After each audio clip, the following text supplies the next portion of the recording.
Excellent. He's the best player I've ever seen. Masters champion Stephen Hendry.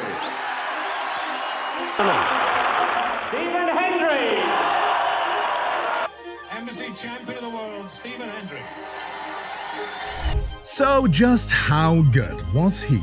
Stephen Hendry burst onto the snooker scene as a fresh-faced young Scottish player in the late 1980s. Few could have predicted then that he would go on to be considered by many as the greatest player the sport has ever seen.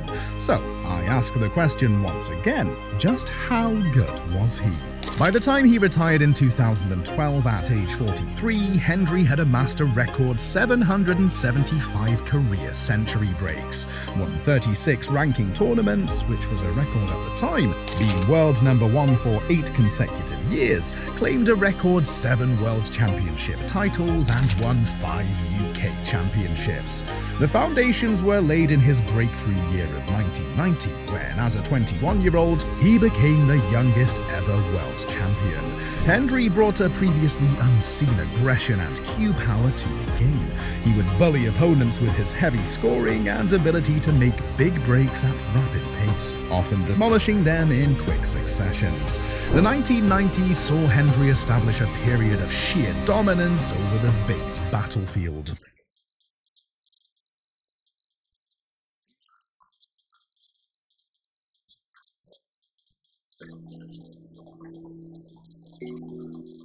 His attacking style forced opponents onto the back foot as they struggled to keep up with his prolific break building.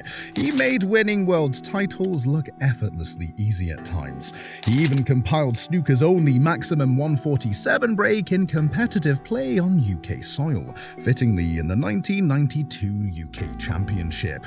By the time the game made the transition into the 21st century, however, the seemingly unstoppable force that was Stephen Hendry had started to fade. The multiple world champion began to struggle with both form and motivation. The counter-argument would be that his game remained broadly the same, but the level of competition increased massively. Perhaps this is true. Leave a comment on what you think. Although he continued to show flashes of his once dazzling best, he never rediscovered his previous dominance, and the latter stages of his career were spent in steady decline.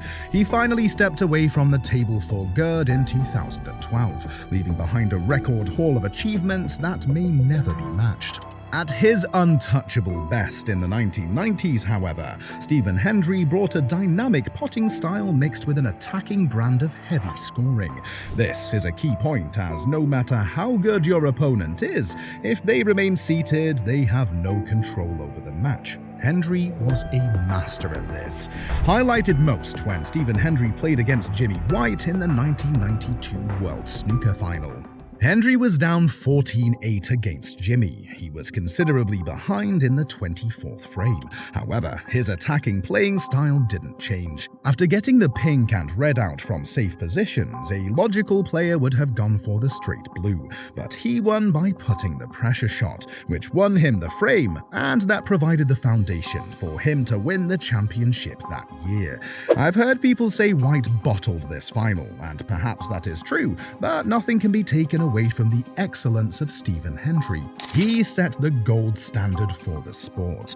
For the decade between 1990 and 1999, there was simply no better snooker player on the planet. 1996 becomes the Embassy World Snooker Champion for the 6th. So, when we ask the question, just how good was Prime Stephen Hendry, the statistics, silverware, and highlight reels provide more than enough evidence for him to be regarded as the most complete snooker player there has been in the modern era.